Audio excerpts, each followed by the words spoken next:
Hello बच्चों, चलिए प्रश्न को पढ़ते हैं। किसी वस्तु पर किसी बल द्वारा किए गए कार्य का चिन्ह समझना महत्वपूर्ण है। सावधानी पूर्वक बताइए कि निम्नलिखित राशियां धनात्मक है या ऋणात्मक। तो यहाँ पे देखेंगे किसी दोलायमान लोलक को विरामावस्था में लाने के लिए वायु के प्रतिरोधी बल द्वारा किया गया कार्य क्या होगा। तो यहाँ पे हम देखेंगे सबसे पहले मुख्य अवधारणा को। तो मुख्य अवधारणा समझते हैं।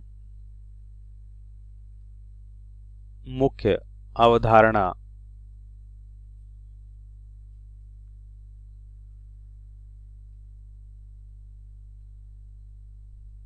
मुख्य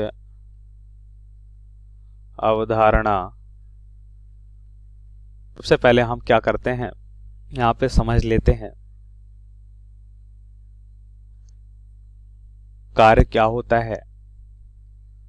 कार्य को हम लिखते हैं W से। तो इसे हम एक चित्र के माध्यम से समझें तो हम देखते हैं कि अगर कोई एक वस्तु है, ये कोई एक वस्तु है और वस्तु पे अगर हम बल लगा रहे हैं, मान लेते हैं कुछ इस दिशा में लगाते हैं, विस्थापन धनात्मक x दिशा में होता है।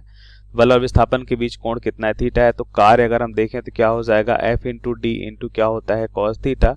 जहाँ पे थीटा क्या होता है, थीटा यहाँ पे बल और विस्थापन के बीच का कोण होता है, जैसा कि चित्र में दिख रहा है। तो यहाँ पे हमने देखा कि कार्य क्या होता है। इसको हम ऐसे भी लिख सकते हैं कि कार्य जो होता है वो क्या होता है, बल अब सदिश राशि है, विस्थापन भी सदिश राशि, इनका अदिश गुणनफल होता है। यहाँ से हम लिख सकते हैं F into D into cos theta, क्योंकि हम दो सदिश राशियों का अदिश गुणनफल किस तरह से लिखते हैं, F into D into cos theta. अब यहाँ पे देखेंगे कि अब दो सदिश राशियों का अदिश गुणनफल से हमें अदिश राशि मिलती है। तो कार्य भी कैसी राशि, अदिश राशि है। कार्य अदिश राशि है। अदिश राशि का मतलब है कि ना इसमें दिशा नहीं होगी, इसमें सिर्फ और सिर्फ क्या होता है, परिमाण होता है। अब प्रश्नानुसार उत्तर को समझते हैं।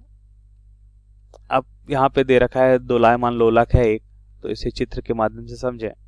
तो अगर ये एक लोलक है, ये अगर लोलक है, ये इसकी माध्य स्थित हो गई। अब ये लोलक मान लेते हैं यहाँ कहीं पे इस स्थिति में है। तो हम जानते हैं कि इस स्थिति में क्या होगा, मान लेते हैं अधिकतम स्थिति पे है ये। अब इधर की ओर क्या कर लग रहा होता है, गुरुत्वीय बल लग रहा होता है। मान लेते हैं Fg गुरुत्वीय बल कार्य कर रहा है। अब ये इधर की ओर आ रहा है तो हम क्या देखते हैं कि इस पे इधर की ओर क्या लगेगा, इसके विपरीत दिशा में, मतलब गति की विपरीत दिशा में क्या लगता है, घर्षण बल कार्य करता है। गति की विपरीत दिशा में क्या करता है, घर्षण बल। तो F, स्मॉल f से लिखते हैं, ये हो जाएगा। अब ये वायु के कारण ये घर्षण आता है, घर्षण बल कार्य करेगा। अगर हम लोलक की कुछ ये वाली स्थिति देखें कि लोलक मान लेते हैं कुछ इस स्थिति में है, तो इस स्थिति में भी हम देखते हैं क्या होता है, इधर की ओर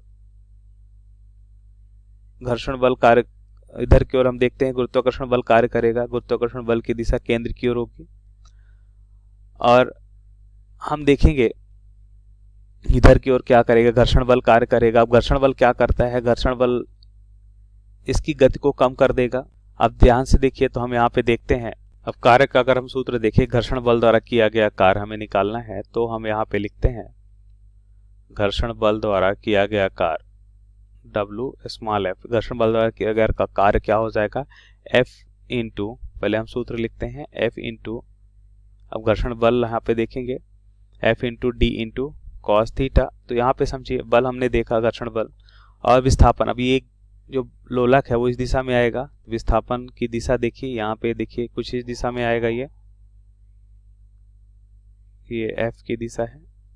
तो यहाँ पे हम देखेंगे कुछ इस दिशा में आएगा D। तो हम देखते हैं कि बल, घर्षण बल और विस्थापन दोनों ही स्थिति में हम देख रहे हैं क्या है, विपरीत दिशा में है। तो थीटा यहाँ पे कितना हो जाएगा, 180 डिग्री होगा। तो इस तरह से हम देखते हैं घर्षण बल द्वारा किया गया कार्य क्या हो जाएगा, F इंटू डी विस्थापन है और थीटा कितना हो जाएगा, 180, कितना हो जाएगा 180 डिग्री। तो यहाँ से हमें क्या मिलेगा, cos 180 का मान होता है -1, तो F इंटू डी। तो घर्षण बल द्वारा किया गया कार्य क्या है, यहाँ पे ऋणात्मक, और ऋणात्मक कार्य है तो हम देख सकते हैं कि यहाँ पे लोलक का क्या हो जाएगा, कुछ समय बाद विराम अवस्था में आ जाएगा। तो हमसे पूछा गया था घर्षण बल द्वारा किया गया कार्य क्या होगा। तो यहाँ पे हम देखेंगे कि ऋणात्मक होगा। तो ये हमारे प्रश्न का सही उत्तर है। आशा करते हैं आपको समझ आया होगा। धन्यवाद।